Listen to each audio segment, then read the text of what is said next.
Sí, profe. Sí, profe. Bueno, perfecto.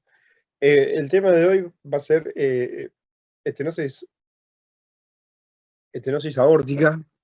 Bien.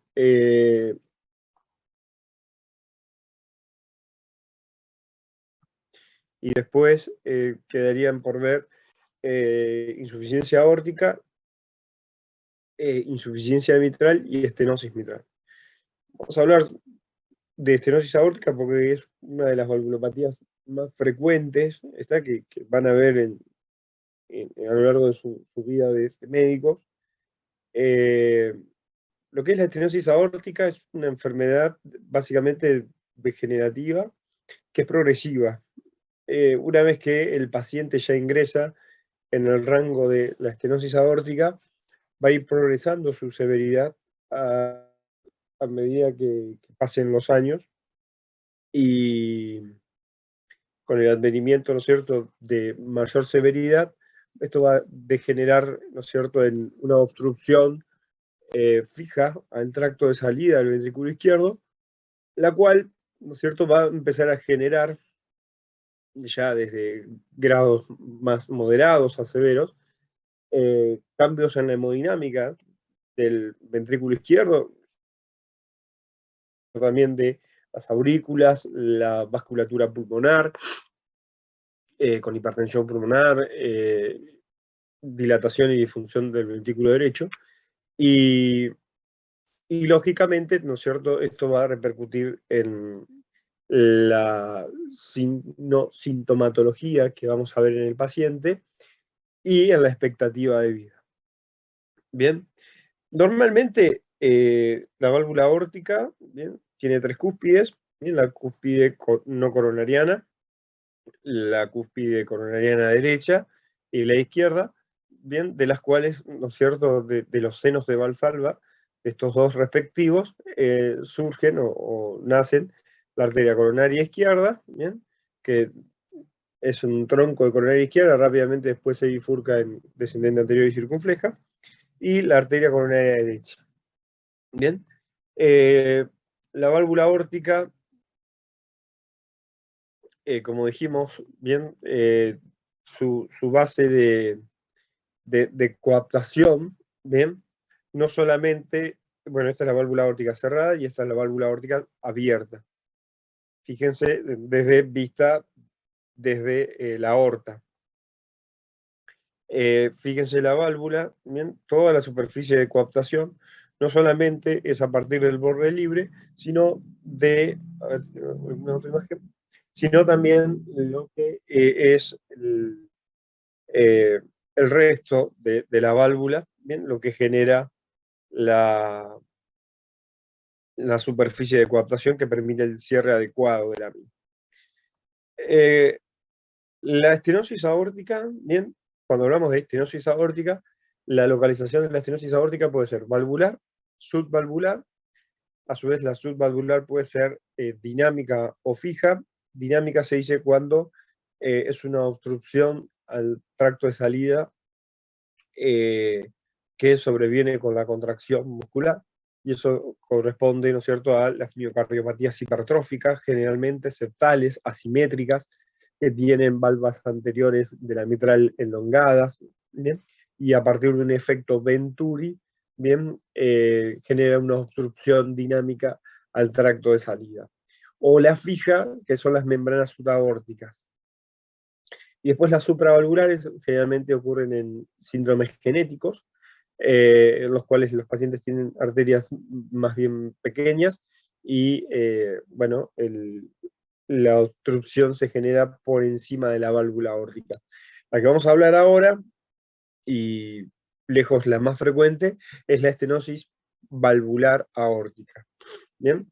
La prevalencia de la estenosis aórtica, lógicamente, es una enfermedad, como dijimos, progresiva, pero su frecuencia aumenta notablemente con la edad. Fíjense cómo los pacientes con estenosis aórtica, después de los 75 años, ¿bien?, su prevalencia tornan alrededor o arriba del 6%. Y es una de las principales valvulopatías que requieren cirugía o reparación valvular. Dentro de las etiologías, básicamente las dos más frecuentes son la esclerodegenerativa del adulto y la válvula aórtica bicúspide. ¿Bien? Otras pueden ser la válvula aórtica, la estenosis aórtica reumática, irradiación mediastínica, insuficiencia renal, hipercolesterolemia familiar o trastornos del metabolismo del calcio. Como decíamos, las más frecuentes son la esclerodegenerativa del adulto, ¿bien? Donde el impacto o el depósito del calcio, bien, generalmente se observa en todo el cuerpo de la válvula, y esto permite una restricción en la apertura de la válvula, y eso genera estenosis aórtica. Y después tenemos las estenosis reumáticas, donde están más bien afectadas los bordes y comisuras de la válvula, y la válvula aórtica bicúspide, ¿bien? Donde hay generalmente una fusión de las valvas, ¿bien? Y al estar fusionadas, ¿bien? Se genera esta forma, ¿bien? En este caso sería una válvula aórtica que está fusionada, ¿cierto? La no coronariana con, en este caso, la coronariana derecha. Bien, dentro de lo que es la bicúspide, la válvula aórtica bicúspide, la prevalencia es del 1 al 2% de la población general. Generalmente, la estenosis aórtica por válvula aórtica bicúspide se presenta entre pacientes más jóvenes, de 50 y 60 años. Un 60% de los pacientes menores de 70 años que se someten a cirugía de reemplazo valvular aórtico por estenosis aórtica grave, y el 40% de los pacientes con mayores de 70 años. La válvula aórtica bicúspide se relaciona con diámetros aórticos más elevados, mayor riesgo de disección aórtica, mayor riesgo de insuficiencia aórtica, digamos, de valvulopatías combinadas. La degenerativa del adulto es la principal causa en los países desarrollados. Fíjense que se presentan en pacientes más viejos, entre 60 a 70 años.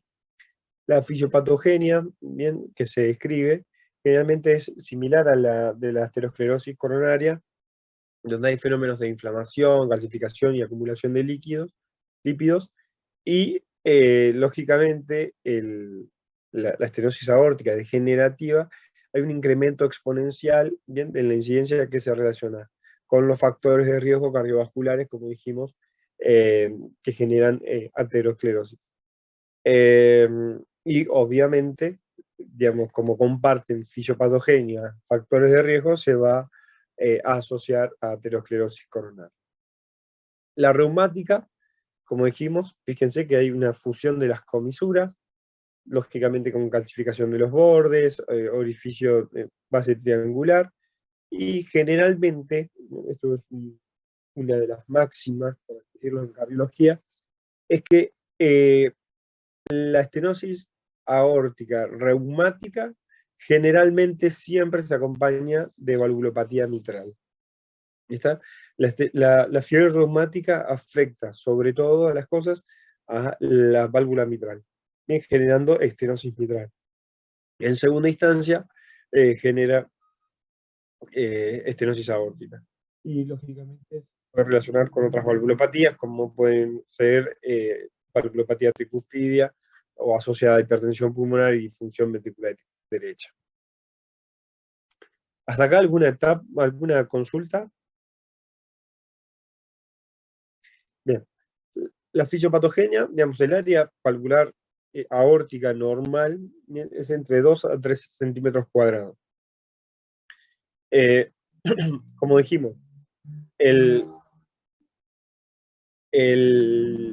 la estenosis aórtica, bien, es una obstrucción fija al tracto de salida del ventrículo izquierdo que se ocurre a nivel valvular.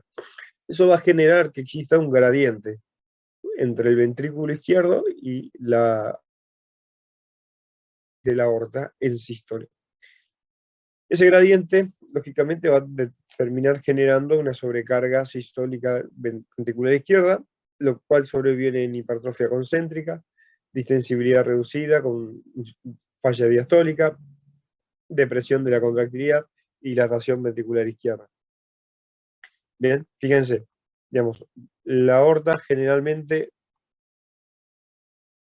el paciente tiene que generar, el ventrículo izquierdo, bien, ante una estenosis aórtica severa, tiene que generar mayor presión para poder abrir la válvula. Este aumento de la presión genera un gradiente transvalvular entre la aorta y el ventrículo izquierdo. Para compensarlo, el ventrículo izquierdo, esa tensión parietal aumentada, lo que hace es aumentar su espesor parietal, disminuir el radio del mismo, y de esa manera compensa el aumento de la tensión parietal que sobreviene por este aumento de la presión generada por la estenosis aórtica. Lógicamente, el aumento de la masa miocárdica aumenta el consumo miocárdico de oxígeno. Hay un aumento en el periodo eyectivo, que también aumenta el consumo miocárdico de oxígeno. Hay disfunción diastólica del ventrículo izquierdo, disminuye el tiempo diastólico, disminuye el aporte miocárdico de oxígeno. Todo esto degenera en isquemia miocárdica, disfunción ventricular izquierda, y en el tiempo esto genera insuficiencia ventricular izquierda, disfunción ventricular izquierda e insuficiencia cardíaca. Dentro de lo que son los síntomas de la estenosis aórtica, bien, la tríada clásica de la estenosis aórtica básicamente es la disnea de esfuerzo, la angina de pecho de esfuerzo y el síncope de esfuerzo. Bien, ya en etapas más avanzadas los pacientes presentan insuficiencia cardíaca manifiesta, pero lo importante, antes de llegar a la sintomatología, es que muchos pacientes presentan una reducción gradual a la tolerancia al ejercicio. Quiere decir esto que el paciente se autolimita a la hora de realizar actividades físicas, o si las venía realizando, se va autolimitando al realizar ellas. Lógicamente se puede presentar como muerte súbita, como fatiga, con accidente cerebrovascular, presencia de fibrilación auricular, hipertensión pulmonar, hemorragia digestiva, en los casos que sean asociados con angiodisplasia en el lado derecho del colon, o en los casos que hemos visto muchas veces, pacientes que tienen la valvulopatía, sobre todo válvulas aórticas bicúspides, y se asienta una infección bacteriana degenerando en una endocarditis infecciosa. En los pacientes que son asintomáticos, ¿bien?, pero tienen un grado de estenosis aórtica severa, ¿bien?, esos pacientes deberíamos estresarlos, ¿bien?, es decir, solicitarle un test de esfuerzo para ver si verdaderamente son asintomáticos. Por esto que dijimos que hay una reducción gradual, bien, de la tolerancia al ejercicio. Generalmente son pacientes, digamos, con edad avanzada, donde no hacen grandes actividades. Entonces, a partir de una ergometría o un ecoestrés, podemos valorar la presencia de síntomas o la presencia de una caída de la presión arterial sistólica con el esfuerzo. En el examen físico de un paciente que tiene una estenosis aórtica severa, si lo vemos cefalocaudal, bien, vamos a encontrar un pulso, bien, que es pequeño y es lento. Es decir, pulso pardus ad tardus, bien.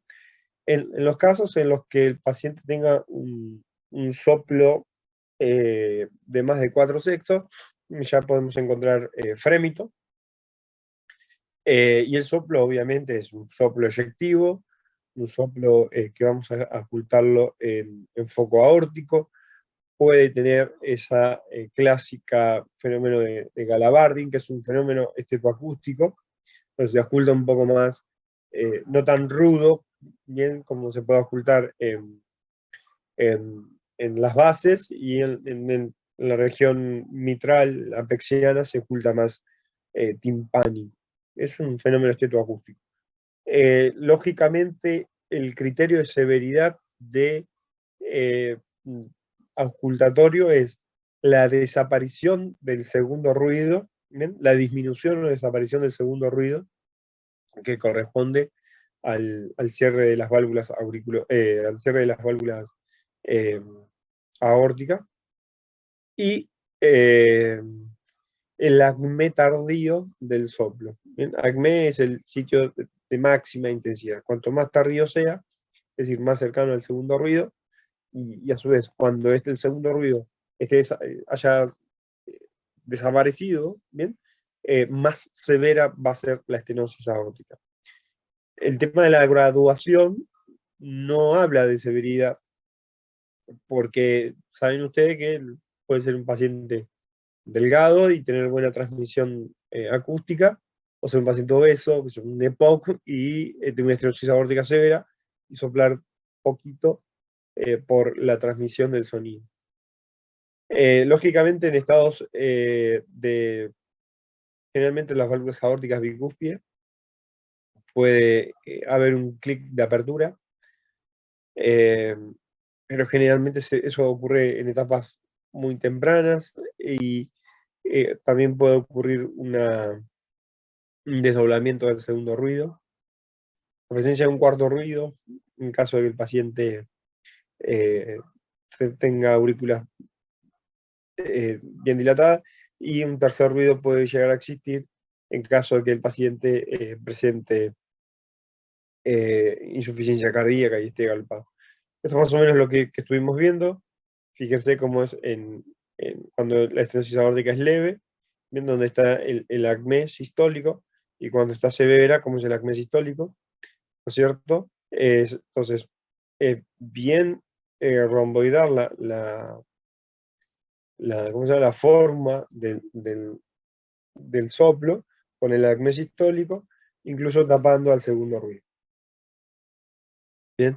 Estas son características semiológicas, hagan una captura de pantalla si quieren, para las distintas características cuando es valvular, subvalvular,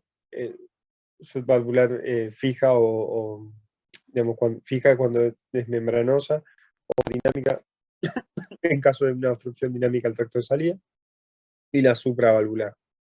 Bien. Generalmente, una de las características básicas es, en el caso de que el paciente tenga una estenosis aórtica subvalvular por obstrucción dinámica al tracto de salida, cuando hacemos Valsalva, ¿bien? La maniobra de Valsalva, fíjense que en todas disminuye el soplo, y en la estenosis aórtica subvalvular aumenta, producto de que el ventrículo izquierdo se vacía y el gradiente subvalvular aumenta.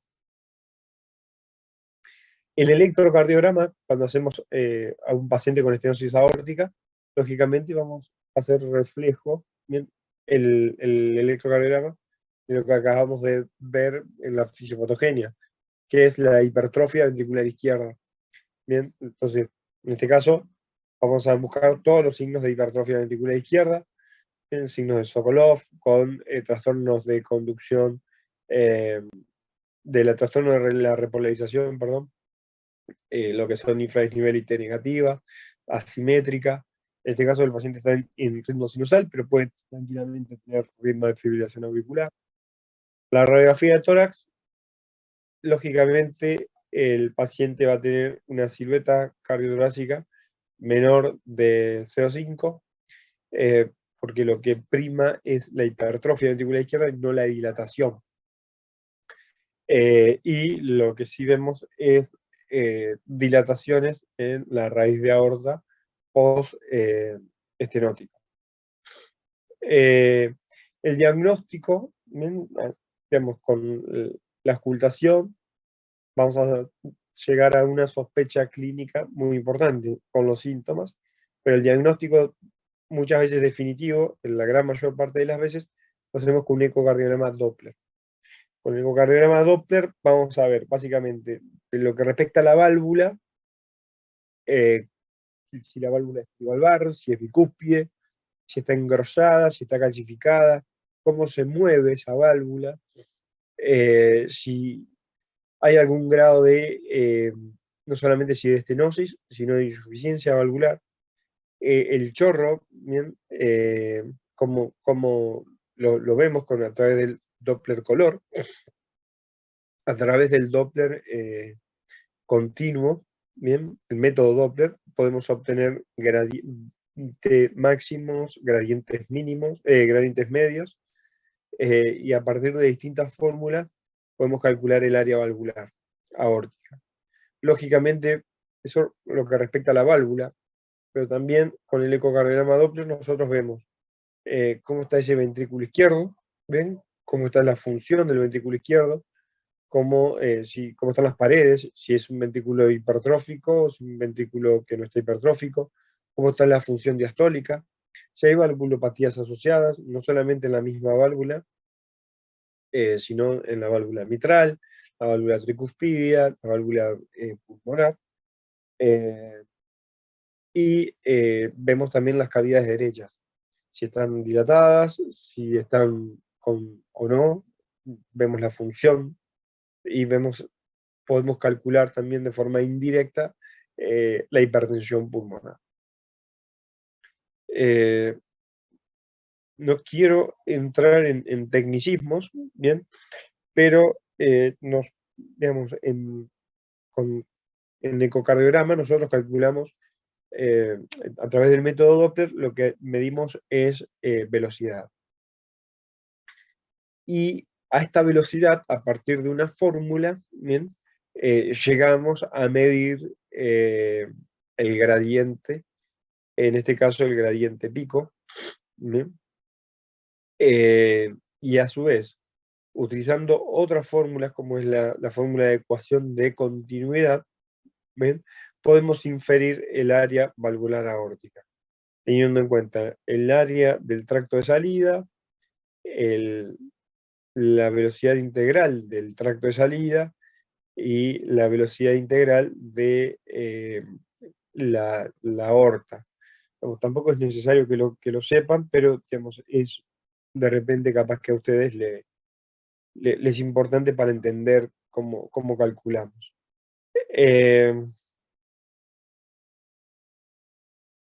Bien, y lógicamente los criterios de severidad para una estenosis aórtica por ecocardiografía, hablamos de un área valvular aórtica cuando es menor de 1, o cuando la indexamos por superficie corporal abajo de 0,6, el gradiente medio más de 40, la velocidad máxima más de 4 metros sobre segundo, o una fórmula que hacemos.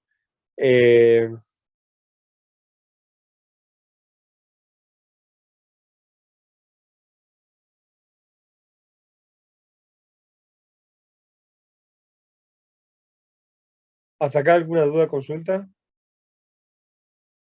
Ujú. Acá.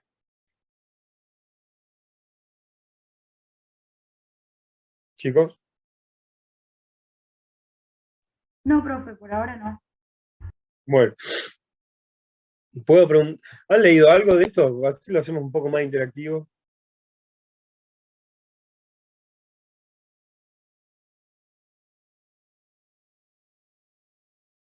¿Cuándo tratamos una estenosis aórtica severa y cómo la tratamos?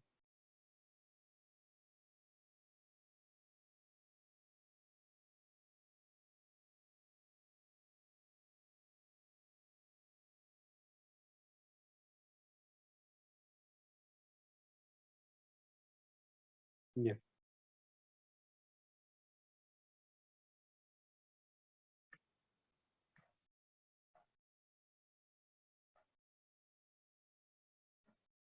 O Ok. sea, yo sé que hay un tratamiento médico y uno quirúrgico, no me acuerdo bien cuándo era cada uno, pero que el médico era más sintomático hasta la cirugía, que era con beta bloqueantes o calcio antagonistas, puede ser.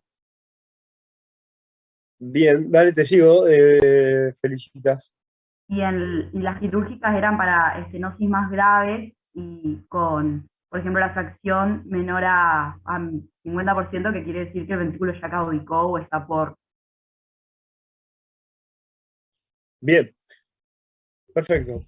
Bueno, en lo que respecta al tratamiento médico, eh, básicamente ningún fármaco, sobre todo lo que se han tratado de, de imponer, por así decirlo, es el tratamiento con estatinas. Fíjense si, digamos, nos remontamos a lo primero de la charla, donde dijimos que los pacientes manejan una fisiopatogenia similar a la de la aterosclerosis coronaria. Entonces uno diría, ok, le ponemos estatinas a los pacientes y con las estatinas evitamos la progresión hemodinámica. Bueno, esto lo han visto en casos de estenosis aórtica severa, casos de estenosis aórticas moderadas, en casos de estenosis aórtica leve, y en ninguna etapa, una vez que el paciente ya se encarriló por el grado de la estenosis aórtica, solamente le resta progresar y progresar y progresar. Es decir, que no han, ningún tratamiento médico ha reducido. Después, lo que sí hay que hacer es controlar las comorbilidades y factores de riesgo cardiovasculares. Si el paciente es hipertenso, tratar la hipertensión, tratar el tabaquismo, tratar la obesidad, la diabetes y la hipercolesterolemia. Los de los betabloqueantes y los calcioantagonistas no sé a qué hace referencia, pero no tienen asidero. Y después, una vez que la estenosis aórtica es severa, por estos criterios de severidad que acabamos de ver, digamos, a través del ecocardiograma, y el paciente tiene síntomas, es decir, el paciente empezó a desarrollar angor, disnea, síncopes, esfuerzos, obviamente, todos ellos, o tiene una prueba de esfuerzo a través de una ergometría donde desarrolla síntomas, o este paciente desarrolla, ¿cómo se llama? Desarrolla caída de la fracción de eyección, de la presión arterial, perdón. Entonces, en ese caso, estaría indicada realizar un cambio valvular aórtico. En otros escenarios son cuando los pacientes tienen una fracción de eyección disminuida. Y en este caso, para la estenosis aórtica, hablamos de fracción de eyección disminuida es abajo del 50%. ¿Bien? O el tercer caso sería que el paciente se someta a otra cirugía, como puede ser, por ejemplo, una cirugía cardiovascular. ¿Bien? Una CRM, revascularización miocárdica. Hay otros subgrupos de pacientes, ¿bien? Como pueden ser pacientes que tienen estenosis aórticas muy severas, pero bueno, en estos casos se dejan más bien ligados a distintos escenarios. Pero los que no tienen que olvidarse ustedes son estenosis aórtica severa, sintomática, con disfunción ventricular izquierda, o que se sometan a otra cirugía. ¿Bien? En ese caso, al paciente le proponemos el reemplazo valvular aórtico, ¿bien? Que uno de ellos es la cirugía de reemplazo valvular aórtico, una cirugía de corazón abierto, donde, digamos, el paciente se somete a una esternotomía, circulación extracorpórea, reemplazo valvular, que dependiendo de las características del paciente, bien, la edad del paciente, ese paciente puede someterse a un reemplazo con prótesis biológica, bien, en las cuales no es necesaria la anticoagulación, o prótesis mecánica, en las cuales el paciente sí requiere de anticoagulación de por vida, y controles estrictos de la misma, con RIN entre 2 y 3. En los pacientes en los cuales tienen contraindicada la cirugía porque tienen un riesgo quirúrgico prohibitivo, o en los pacientes que tienen un riesgo elevado o incluso les diría intermedio, pero sobre todo si son pacientes entre 70 y 80 años, ¿bien? O octogenarios sería entre 80 y 90.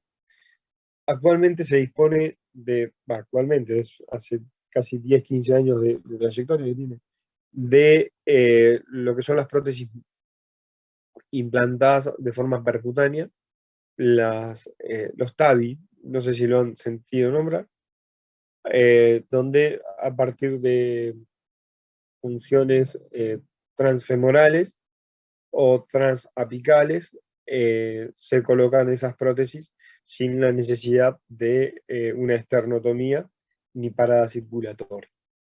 Pero bueno, básicamente eso en lo que respecta a estenosis aórtica.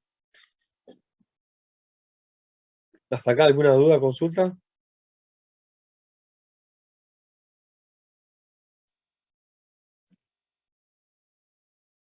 No, profe, por ahora no. No, profe. Bien. El lunes que viene es feriado, ¿no es cierto? Sí. Sí, es feriado. Y después ya ustedes tienen examen. El 30 rendimos, pero sí. Sí, pero esa semana ya no hay clases porque empiezan a rendir las otras rotaciones. Disculpe.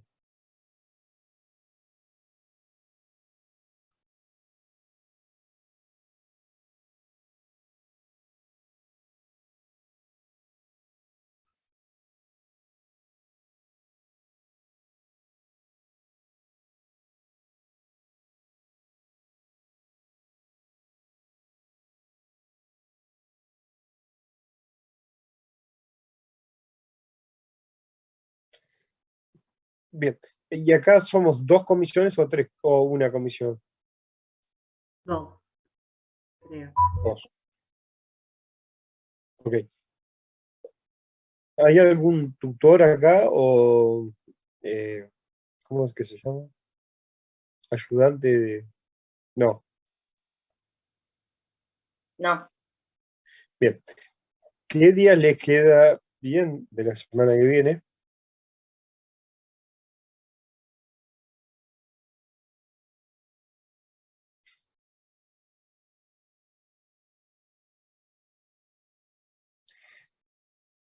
Y yo les puedo, un viernes, Tenemos hasta las 8 con el doctor Fernández, hasta las 20 horas, profe. este viernes, es verdad. Ujú. Podría ser miércoles o jueves, tal vez.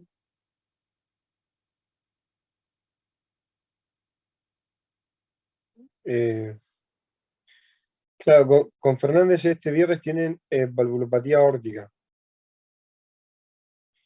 Y el que viene tienen valvulopatía mitral.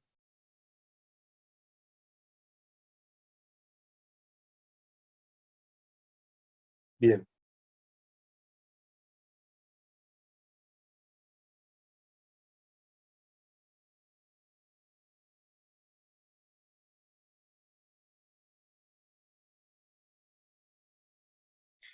¿Qué día le queda bien? ¿Cómo es el feriado de la semana que viene? Es lunes y martes. lunes y martes. Bien. No, miércoles voy a estar imposible. ¿Y el jueves qué día tienen ustedes? ¿Cómo es su jueves? Los jueves Para las dos cursamos virtual. comisiones. ¿Cómo? Los jueves cursamos virtual. Ajá. Dígame, digamos, son dos comisiones entonces ustedes. ¿Qué horarios le queda cómodo? Y veo yo si me puedo adaptar. Cursamos a las 14 y a las 18. 14 y 18, esa es una comisión. ¿Y la otra comisión? En realidad, o sea, también 14 y 19. Cursan juntas.